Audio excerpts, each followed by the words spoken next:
Hello students, how are you all? Today we will discuss the topic of class ninth, chapter 2.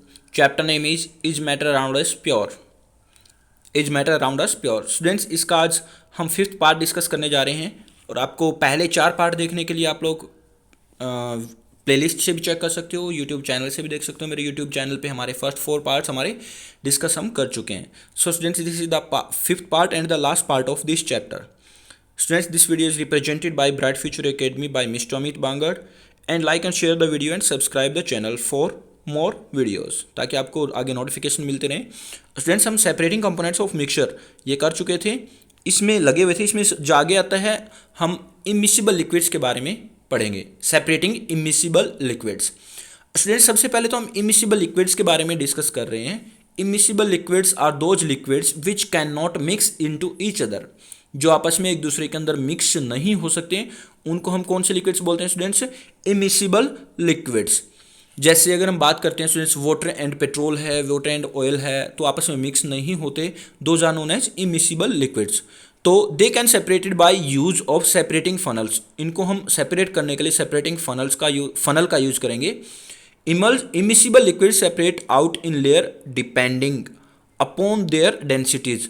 Students, densities की अगर बात आई है तो densities क्या होती है students? Mass upon volume. Mass per unit volume is known as density of the body. Mass per unit volume is known as density of the body. Okay students, तो densities के ऊपर डिपेंड करते हुए हम immiscible liquids को separate कर सकते हैं।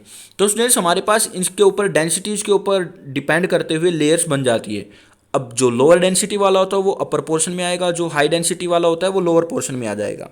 सो स्टूडेंट्स, जैसे एग्जांपल की बात करते हैं, kerosene oil and water etcetera. इस टाइप से हमारे पास कोई भी सब्सटेंस हो सकता है स्टूडेंट्स इमिसिबल लिक्विड्स का। हमने एग्जांपल में लिया है kerosene oil and water. Students, इसमें क्या किया जाएगा? जैसे कैरोसिन ऑयल एंड वाटर था तो वाटर की डेंसिटी ज़्यादा होती है, वाटर नीचे आ जाएगा, कैरोसिन ऑयल की डेंसिटी कम होती है, वो ऊपर आ जाएगा। And this is known as the separating funnel. This is known as the separating funnel. जो पूरी की पूरी ये डिवाइस है, ये सेपरेटिंग फनल कहलाती है, क्योंकि इसमें लो डेंसिटी वाला ऊपर रह जाता है, हाई डेंसिटी वाला नीचे आ जाता है। अगर स्टूडेंट्स कोई थर्ड पोर्शन और भी इसमें मिक्स होता तो वो भी अकॉर्डिंग टू डेंसिटी ऊपर या नीचे वाले पोर्शन में हमारा इकट्ठा हो जाता। Okay students, so this is the stop cork. Stop cork क्या होता है स्टूडेंट्स? इसको रोकने के लिए होता है ताकि हम जब लिक्विड को फ्लो करवा रहे होंगे तो हम उसको रोक सकें बीच में, जब भी हमें उसके सेपरेट करना है। तो इसके नीचे हम बीकर लगा करके एक लिक्विड को अलग कर लेंगे। जैसे वाटर है हमारा, वो पहले सेपरेट हो जाएगा, बाद में केरोसिन ऑयल को दूसरे बीकर में हम इकट्ठा कर लेंगे। So student, this is the device to separate the immiscible liquids. Next, separating gases from air. Air में से गैसेज को अलग करने के लिए हम क्या यूज करते हैं students? By the use of fractional distillation technique. Fractional distillation students हम पहले कर चुके हैं। वो डिस्टिलेशन टेक्निक सिंपल वाला था और फ्रैक्शनल वाला था स्टूडेंट्स। उसमें हम डिफरेंट मिसिबल लिक्विड्स को अलग अलग करने के लिए डिफरेंट टेम्परेचर पे जो बॉइलिंग पॉइंट था उसके ऊपर हम अलग करते थे।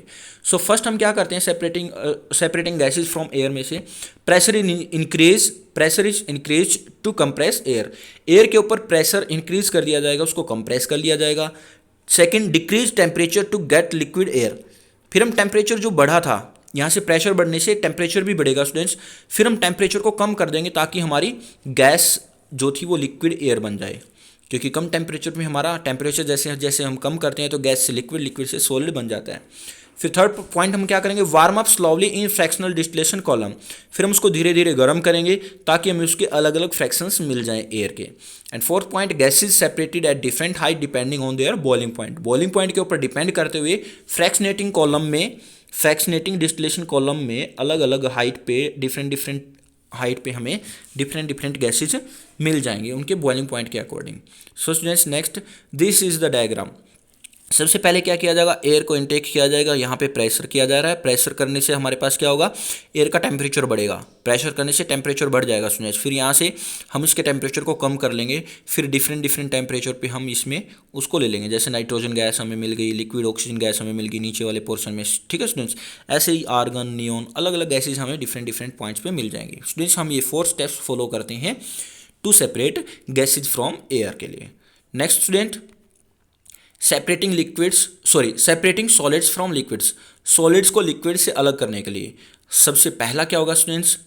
सॉलिड्स को हमने अलग करना है लिक्विड्स में से। सबसे पहले हम सेंट्रीफ्यूगेशन, जैसे सेंट्रीफ्यूगेशन क्या होता है स्टूडेंट्स, आप लोगों ने घर में देखा होगा, हम लोग दही को बिलोते हैं, दही को बिलोने से उसमें से दही को चर्न करते हैं, घुमाते हैं गोल गोल, और उसमें से हमारा जो बटर होता है, बटर ऊपर आ जाता है, और बाकी जो मिल्क, बटर मिल्क जो होता है, लस्सी जो होती है वो नीचे चली जाती है, क्योंकि स्टूडेंट्स बटर की डेंसिटी कम होती है, बटर मिल्क की डेंसिटी ज़्यादा होती है। तो अकॉर्डिंग टू देयर डेंसिटी जब हम उसको चर्न करते हैं, हाई स्पीड पे घुमाते हैं, तो वो सेंट्रीफ्यूगेशन टेक्निक कहलाती है। तो cream from milk etcetera, cream भी इसी तरीके से निकाली जाती है स्टूडेंट्स मिल्क में से। ये हमारा टेक्निक है सॉलिड्स को लिक्विड में से अलग करने की। स्टूडेंट्स ये चर्निंग मशीन है, जैसे इसमें डायग्राम में दिखा रखा है, this is the churning machine. इसमें ब्लड सैंपल के लिए भी हम इसमें चर्निंग मशीन में ही यूज करते हैं, जब हम ड्रग्स को ब्लड में से सेपरेट करते हैं। Second, evaporation. इवेपोरेशन टेक्निक से हम लोग डाई फ्रॉम इंक, डाई जो होता है, डाई सूखा कलर होता है स्टूडेंट्स, इंक में से हम उसको लेने के लिए इवेपोरेशन टेक्निक का यूज़ करते हैं। इवेपोरेशन टेक्निक वैसे हम लोग पहले कर चुके हैं, उसमें हमें सिंपली किसी भी लिक्विड को हीट करना होता है, और उसमें से जो हमारा है सोल्यूट अंदर रह जाएगा, सॉल्वेंट बाहर निकल जाता है, सॉल्वेंट बाहर निकल जाता है, सॉल्वेंट के वेपर्स बन के निकल जाते हैं। Okay students, this is the evaporation technique. Third one is filtration. Students filtration में कुछ सॉलिड इंप्योरिटीज ऐसी होती हैं जो मिक्स नहीं हो पाती, और उनके साइज़ हमारे लिक्विड के साइज से ज़्यादा बड़ा होता है, तो उसको हम फिल्ट्रेशन टेक्निक से अलग कर लेते हैं। जैसे चाय बनाते टाइम हम टी लीव्स को अलग कर लेते हैं, चाय पत्ती को अलग कर लेते हैं छान कर। ऐसे ही हमारे इंप्योरिटीज़ फ्रॉम वाटर एट्सेट्रा, वाटर के अंदर भी इंप्योरिटीज़ होती है, उसको भी हम छान कर अलग कर सकते हैं स्टूडेंट्स। छानने के लिए हम लोग सिंपली जो लैब के अंदर यूज़ करेंगे, फिल्टर पेपर का यूज़ करेंगे स्टूडेंट्स। फिल्टर पेपर के हम पहले कौन बना लेंगे, उसको फनल के अंदर रख देंगे, फिर हमारा जो वाटर होता है, जो मडी वाटर था, उसको हम इसके ग्लास रोड की हेल्प से धीरे धीरे स्लोली स्लोली डालते रहेंगे, और जो फिल्ट्रेट है वो हमारा नीचे आता रहेगा। फिल्ट्रेट क्या होता है स्टूडेंट्स, जो भी सॉल्यूशन हमारा नीचे आता है। जैसे स्टूडेंट्स अगर हम बात करते हैं कि एग्जांपल यहाँ से बहुत इंपॉर्टेंट क्वेश्चन का जो एग्जांपल आता है वो ये आता है, how you can separate salt from sand. Salt को सैंड में से अलग करने के लिए हम किस टेक्निक का यूज़ करते हैं। तो स्टूडेंट्स इसमें हमारे पास दो टेक्निक आएंगी, हमने एक साथ यूज़ करनी पड़ेंगी। हम पहले तो वो सॉल्ट और सैंड के मिक्सचर को वाटर के अंदर डिजॉल्व कर देंगे, तो सॉल्ट तो स्टूडेंट्स उसमें मिक्सअप हो जाएगा, और जो सैंड था उसके पार्टिकल थोड़े से बड़े होते हैं। फिर हम उसको बाद में फ़िल्टर कर लेते हैं फिल्ट्रेशन टेक्निक का यूज़ करते हुए।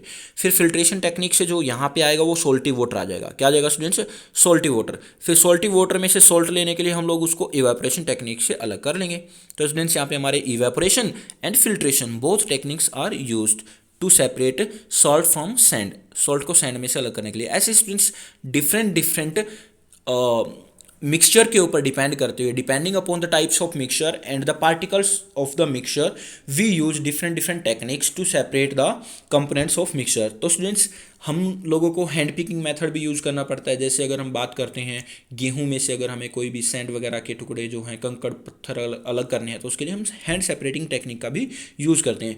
तो students depending upon the mixture we use different techniques. Students this is the completion of your chapter, and if फिर भी आपकी फर्दर कोई क्वेरीज आती हैं तो आप मेरे को कॉल या व्हाट्सएप कर सकते हो। मेरा नंबर गिवन है स्टूडेंट्स 8053069044। स्टूडेंट्स अगर आपको वीडियो अच्छी लगे तो लाइक और शेयर जरूर करना, और चैनल को सब्सक्राइब करना मत भूलना, ताकि आप लोगों को फिर भी आगे आगे वीडियोस मिलती रहें। Stay tuned for more videos. Thanks for watching, have a nice day, all the very best students, take care, bye bye. Next chapter के साथ फिर से हाजिर होते हैं नेक्स्ट वीडियो में, तब तक के लिए आप इसको रिवाइज कीजिएगा। Take care, bye bye.